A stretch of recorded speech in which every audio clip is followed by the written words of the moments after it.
Okay, it's the 14th of the 1st, 2024. We've got a Holden Rodeo 1995. It's a TF model. It's got a 2.6 in it. And when we come around here to the drum brake, we can see that we've got a leaking brake cylinder. So we can see all of the oil there. Okay, and when I had this apart, I could see that I had a leaking wheel cylinder or brake cylinder. So I'm having a bit of difficulty getting the drum off. So I didn't know what to do, quite frankly, and I looked up one of my old videos, and apparently I did this. So that should no doubt work this time as well. Seems to be bound up on the bottom there, but I'll get that off and we'll start. Okay, so we can see there that there is brake fluid escaping. It's kind of, you know, it's not too good in there. Since doing the work before, and okay, just to make it clear now at this point in the video, I had previously removed the springs and the brake shoes to replace a brake cable, so that's why it's clean in behind there. And I did notice that the cylinder had to be replaced at that point.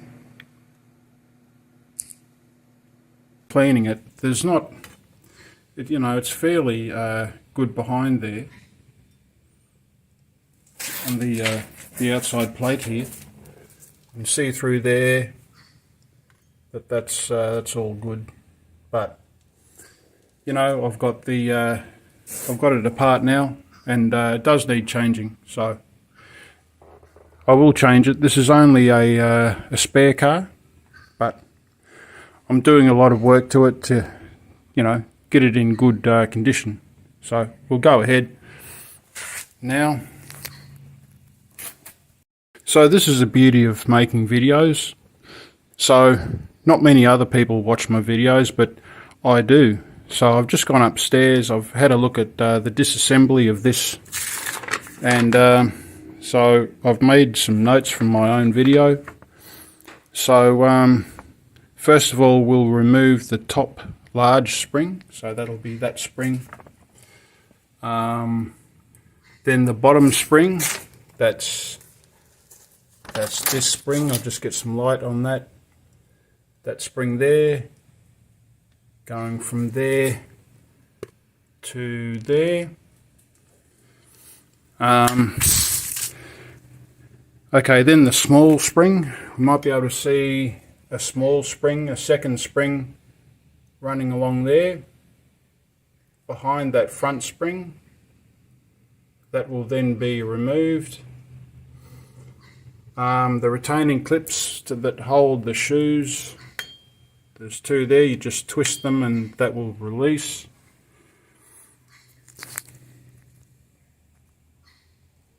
Just trying to get that to pause, but it's got a mind of its own. At this stage, the car is up on a stand. I've used a threaded jack to lift the car up. Now I've got pine blocks underneath. This is only a 1-tonner, otherwise I'd use hardwood. The rear wheel is chocked with bricks. You may be able to see one on the back edge of both sides, as well as the front and on the other side. And also I've given the car a good shake just to make sure it's secure. So now what I'm going to try and do is just remove this and slip the other one in without removing the brake pads. If you want to see brake pad removal, I do have videos on that. Try Rodeo brake pads or drum brakes or something like that. Use the search bar on my channel. Okay, I was able to get this out and back in, so that's a good sign. This is turned around the wrong way, but just for illustrative purposes, what I've done is I've removed the line there and the nuts from behind. So they're the two nuts there. So I was able to just turn it up and release it. It's probably not going to happen now that the camera's on it, but I was able to just flip it up and out. It is loose, as you can see there, but it's jamming on the back plate there. So okay, let's have a go at getting the new one in.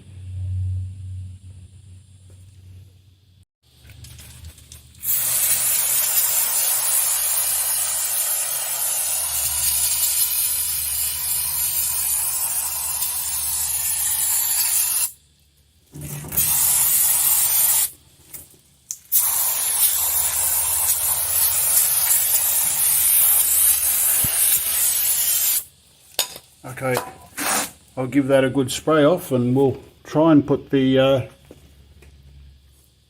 new cylinder in. Okay, here's the new one.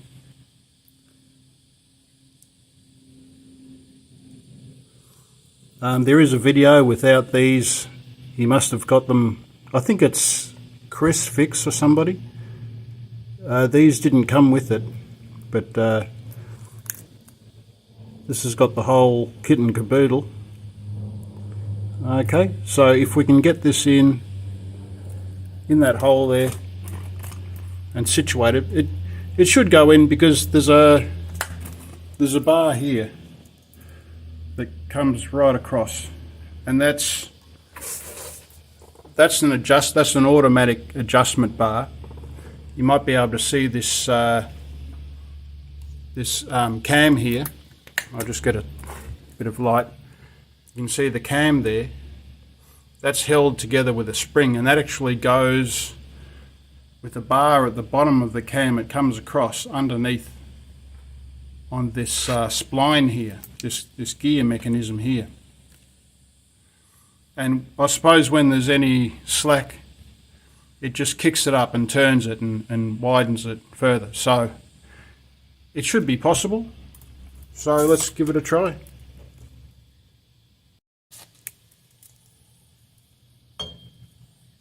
Just turn these. Oops, where are we? Make sure that's on film. So that goes in and out. So the brake fluid just comes in here in this reservoir and pushes the two arms out. Okay, so that they go in and out. But I have to turn. They work independent of each other. That one side doesn't actuate the other, but I have to turn these and line them up.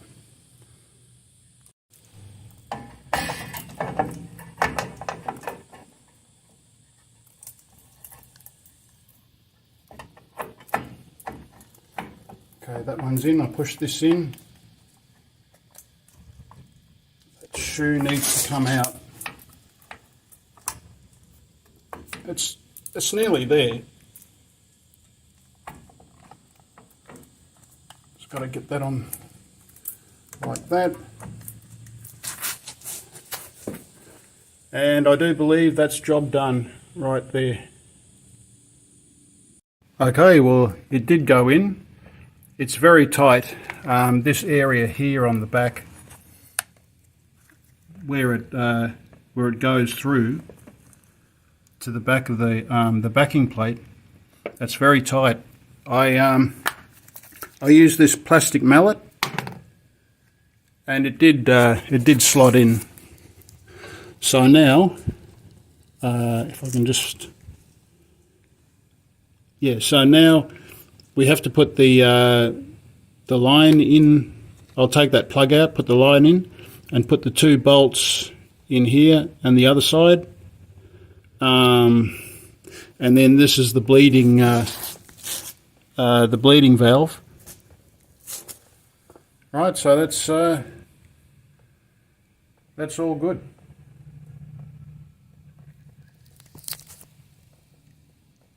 Okay, I just gave it a bit of a shove and I just worked it into where it should be.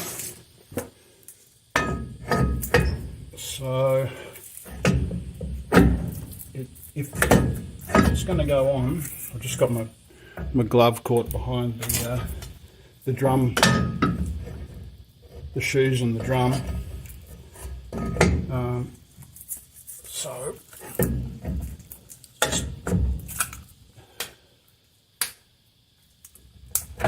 it's just getting it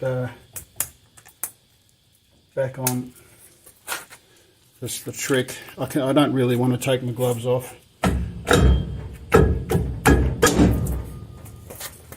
Okay, good-o. Okay, now we have to bleed the air out of the line. So there's the bleeding nib there. So what I'm going to do is I'm going to start the engine. I got that idea from one of the videos to start the engine, so apparently it's easier to push the brake pedal down, which makes sense. What I'm going to do is push it down. I'm going to use one of these long sticks here and jam it up against the seat or the steering wheel or whatever. Okay, then I'll go and shut the valve off, and we'll do that a few times and it should be okay. Okay, I'll open the valve. Brakes down.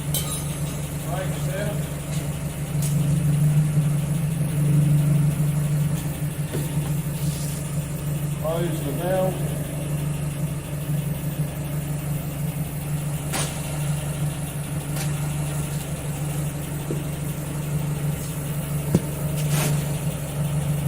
Brakes up.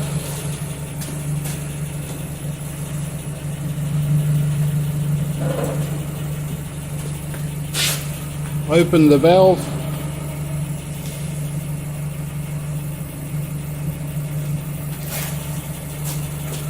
Brakes down.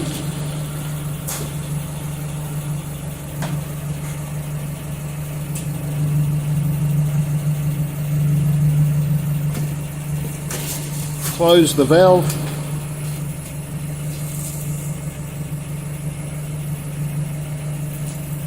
Brakes up.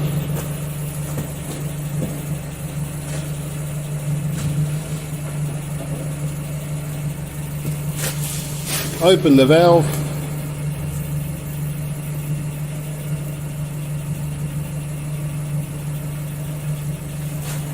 Brakes down.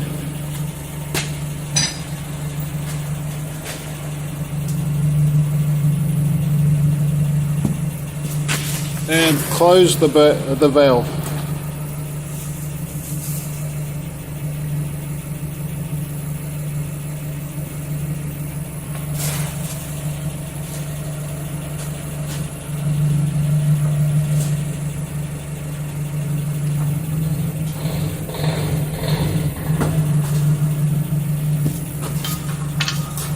Yes, we have brakes. Okay, now I have to clean this mess off and get that looking a bit better and put the wheel back on. Okay, well, that's clean enough. It's not perfect, but nobody and nothing is perfect. So it's going to get dirty anyway. Well, that's it. Thanks for watching. Put the wheel on, and I hope this saves some time, and hope please like and subscribe.